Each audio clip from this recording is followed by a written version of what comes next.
Hello and welcome to this episode of Leadership Conversations on behalf of Women Automotive Network.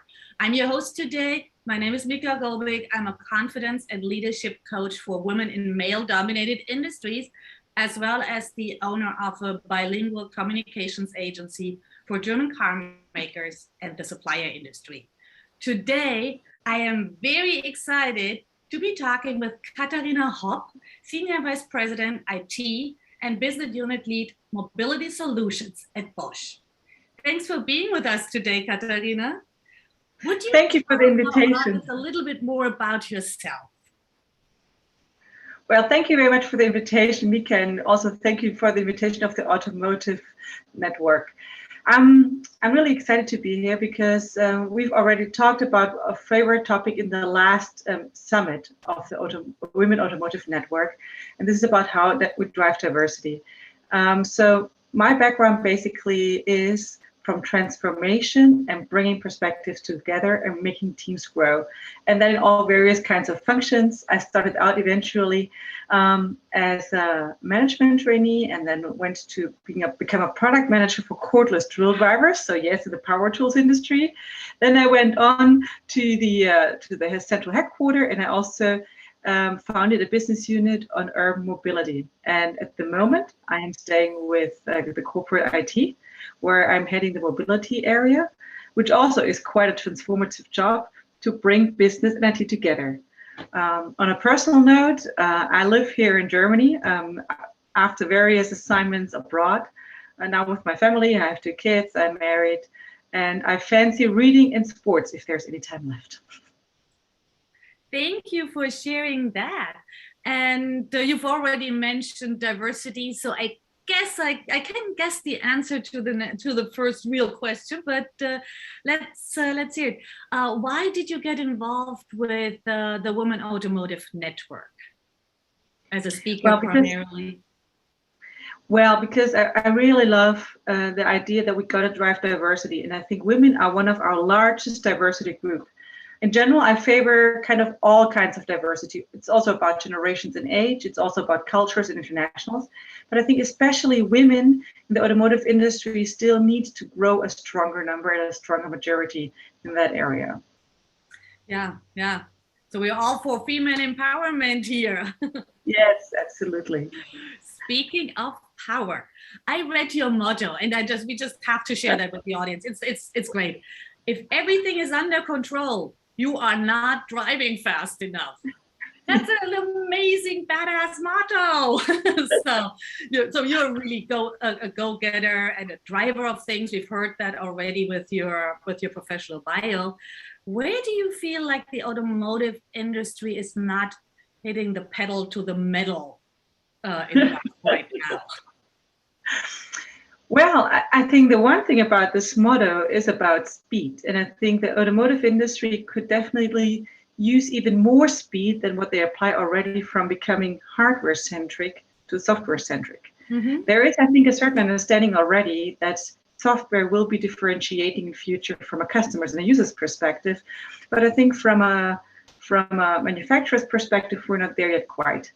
Second, I also think it's about collaboration between the players. Here again, we do see companies collaborating on things, but I think we should see much, much more that we combine powers instead of developing it all by ourselves.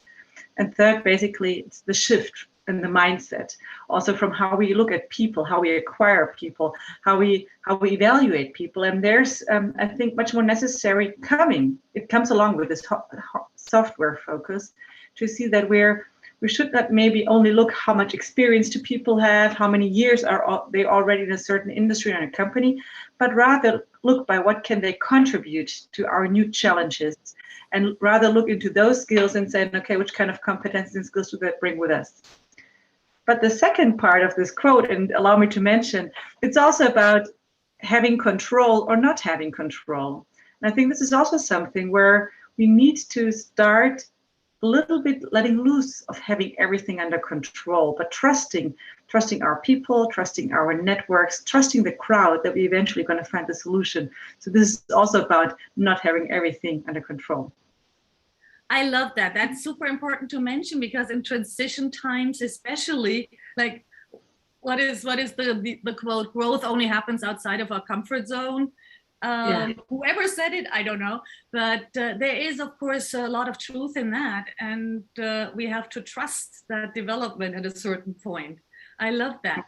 And you talked about software centric a few times, so let's look at your own career for another moment, because you have spent most of your career in IT areas, in software-centric areas. So you kind of have a leg up on many people in your industry at this point, I would think.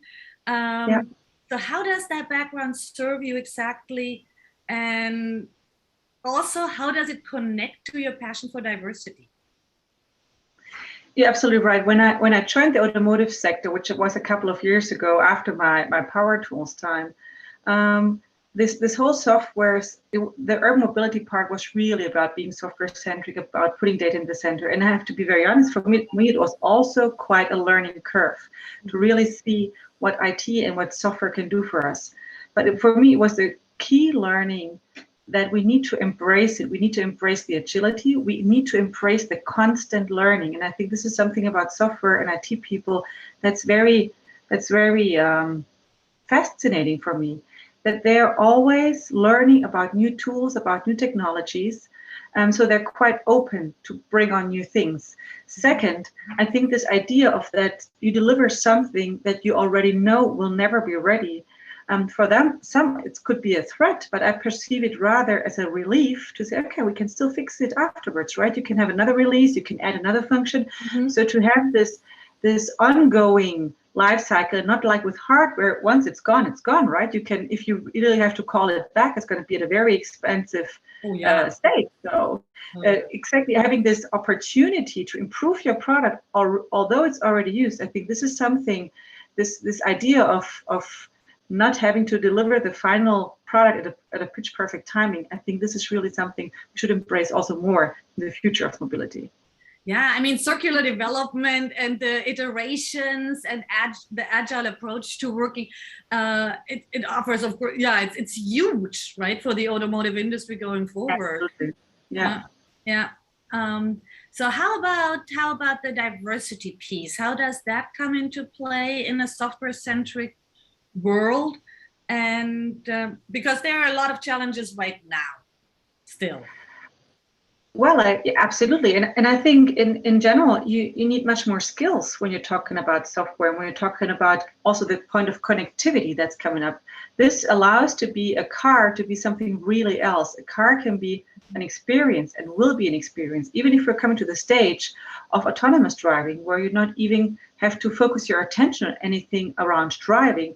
So what you could do in that time. And I think this is part where we need diverse talents, where we really need different skills, where things like UX, the user experience, that has been to some interest in the past, but now becomes a really new connotation.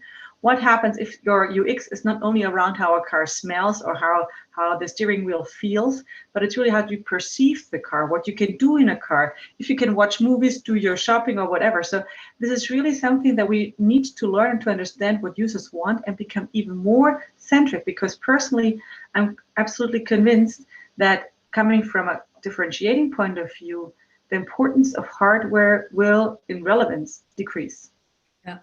Yeah, and that's where the diversity becomes so important, because the user experience is different, right? By regions, by gender, by cultures, by age, by many, many factors. So yeah, and exactly. And I think you can see that, for example, Asia is really ahead of us when it comes to digital and to customer experience. And I think this is something where I think you cannot create a car with a high focus on user experience for the Asian market without having people from the Asian culture involved into your teams, right? And the good thing is if it really mixes, if you have people from Asia, if you have people from Germany, if you have people from the US, it all mix them together. And it's the same thing about diversity when it comes to women, right? Women are very often the user of a car. I would say statistically, obviously, in 50% of the cases, right, more or less. So, and I think with purchasing decisions, the number is even higher. Yes, So how do they make the decisions? What are their expectations towards a user experience? And of course, you can have now males trying to guess it, or you can have women right in the team helping to shape it. Exactly. Yes. Yes. Absolutely. And so you work for one of the very, very large supplier companies. And I apologize for saying that. Supplier companies weren't that sexy in the past necessarily, if I may say that.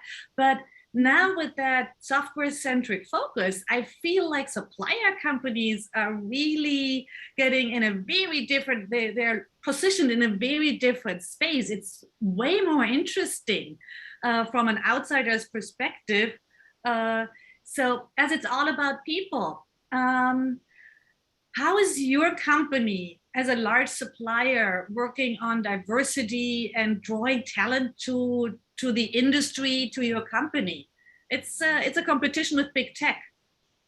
Absolutely. And I think the huge advantage is of companies like Bosch, or for Bosch at least, that we're only doing part of our business with automotive. Mm-hmm. So we have huge diversity. Just look at my career, coming from power tools originally, now going to the automotive, and now even in IT.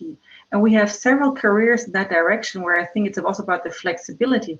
When you're designing an experience, and you're good at designing an experience, and whatever it is, if it's from a marketing perspective, or it's from a technical perspective, if it's from a programmer's perspective, you can do it for cars, but you could as well do it for, I don't know, thermotechnology, or you can do it for cameras. So there's really a broad depth where you can also change and evolve yourself further. I think this is one of the points.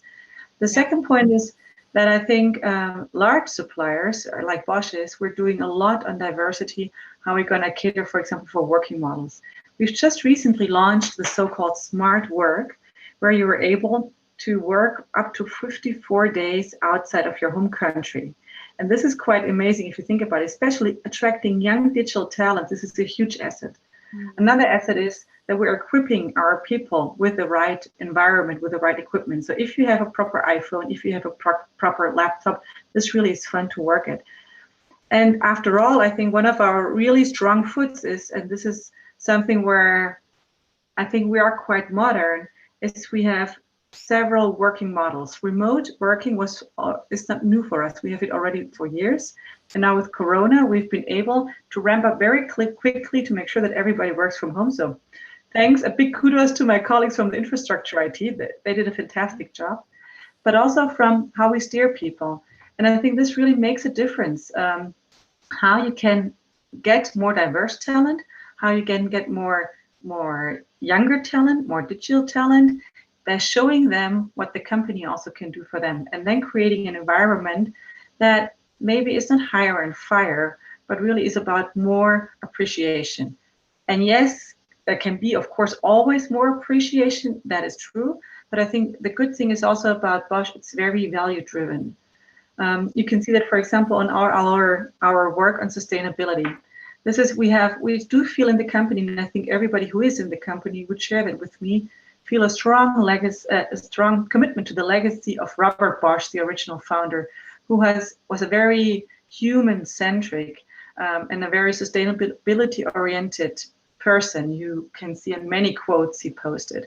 Amazing, and I think this is also something, absolutely. Mm-hmm. And this purpose is also something where we feel that the younger generation is much more looking at and saying, who am I working for? What are the values behind? Is it just another stakeholder value, or do they really live it? And they constantly challenge us on how good we are in that. And this is actually good. We need this younger generation. We need the diverse people to challenge us and say, let's see how good you are in that. So only that really makes sure things are getting moving forward. I love that. And I think it's getting even more important in what we're seeing right now with the unprecedented migrations in the global employment market. We call it the Great Resignation here in the US. Yeah. And we are seeing something like that in Europe too, maybe not quite to the extent, but what are the demands and wishes of your workforce now that we're sort of, I don't know if we can call it optimistically, the tail end of the pandemic, But what are people asking for now that we've had this turmoil that also led to more flexibility and remote work? Well, I think the pandemic in every individual of us triggered something, right? And I don't, from my environment, I do know not a single person that did not ask the questions, do I want to go on like that? What is really meaningful to me? How do I want to continue in my life? How do I set priorities? And I think independent of age and of job situation, a lot of people ask themselves that question. And I think as an employer, you've got to make sure that you have an answer to your people when it comes to work-related question, what is in for me? And do I really want to continue this? So I think what we need to do now to make sure our associates and colleagues get a good leadership, because they deserve it. We need to make sure, and I think here we're also quite good in explaining the purpose and explaining what you're doing, explaining what is the target, that you just don't feel like a number somewhere in the system, but you really are felt as a human. This also means to me getting personal, getting into interaction. And now finally, with the pandemic coming, at least for now, to an end, face-to-face meetings are allowed again, team building events can take place. And you can really see how this is energizing people and how really everybody in the room feels this team spirit again. And I think this is super important to drive forward these elements. And last but not least, I think also what my observation is, at least from the Great Resignation, I think we need to talk to people actively about options for development. And this doesn't necessarily mean always stepping up the ladder and everybody wants to become a CEO. Very often it's the opposite, actually. But many people want to see how can I get into mastery? How can I get into things that I can do better? How can I make a sidestep? And for example, on top of my regular work, take the responsibility for a task that I really fancy because I just want to learn something new. And I think we have to talk much more proactively with people about how they can develop and progress themselves in their personal development. Mm-hmm. Yeah, there's, for instance, that very interesting concept of the 20% time where you work on a passion project and those things. So I think there's still a lot of options to explore. Is there anything in particular that you, as a leader, an executive, and a mother yourself, see that needs to be done to accommodate working moms, especially to raise the share of women, especially in that middle tier where the rung is obviously broken between the career advancement? Well, I think this is a really complex topic, right? Yes. Yes. I think there is something that society or the politics can do, for example, to ensure that you have, especially in Germany, that's quite a topic, that you have daycare available, that you have schools that are open all day and don't finish at 12 o'clock and so on. So you have to make sure that you get support for all what kids need and what moms and parents especially need to make sure that their kids are served well. The second, I think, the remote work, we just now started it, forced by Corona everywhere. And I think many leaders in companies, especially also in mid-sized companies, realized how well it works. And I think this remote work, both on location and also on timing, really helps families a lot. For example, if you can step out and say, okay, I'm not going to do any meeting after 5 o'clock, and if I do and then I want to do dinner with my kids, or I bring them to, I don't know, ballet class or whatever. But afterwards, I can still work on my emails, and I don't mind if they finish them off at some time at night because that's my biorhythm. Or I start at, I don't know, getting up at 5 o'clock in the morning before everybody's awake. I'm going to do 1 hour of emails. So really, this asynchronity of location and time, I think this really helps if we can manage this and agree more on some core times instead of thinking that who is not present is not there. And I think Corona taught us a lesson that I hope is going to continue. Yeah, and it's especially it's a leadership lesson, right? A lot of leaders now have to really step up their game for this new environment. And let me guess, women will do well to step their game up in that direction. Absolutely. Speaking about women leaders, do you have a role model or someone who inspired you maybe when you were early in your career? That's an interesting question. And I thought about this because I've got it before. Actually, I would not say that I have that one role model because there were actually, to be honest, very few women around me when I was starting my career that were actually already in good managing positions. Mm-hmm. But I have to say that and I'm also more not having that one role model, but I'm taking pieces of different people where I would say, okay, they're inspiring to me. And it's not only about women. I mean, I can remember my former boss, or one of my very first bosses, Martina Ehrmann, who did a great job on this. Then, for example, I have people that I've met like Sonja Mechling, like Birgit Putravki. They're very inspiring in what they do, although they're very different. But usually I admire several traits of them, and then I just pick them for inspiration. But they're also people like I just met 2 years ago, like Vera Schneevogt, who has been for me an inspiration on how to get better in networking and how to activate networks. And I also have to say that Stefan Hartung, I had the pleasure to work for a while. Although he's a male, I think he had very modern. He has a very modern style of leadership and a very positive connotation towards people. So this for me also was quite a role model in developing my own leadership style. So there is not that one, but many great and fantastic people I was lucky to work with or to observe. Amazing.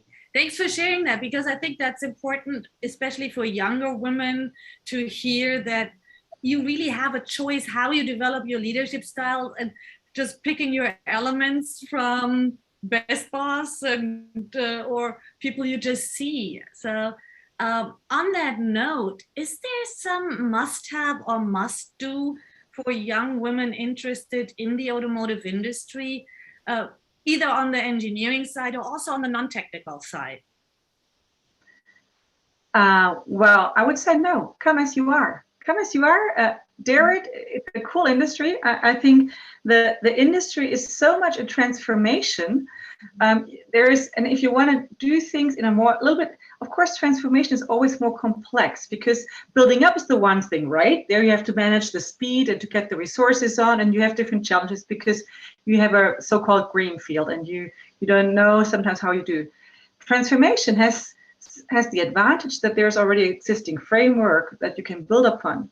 On the other hand, it's sometimes not so easy to keep the existing business running, keep existing customers happy, and in the meanwhile, define the future and reinvent yourself.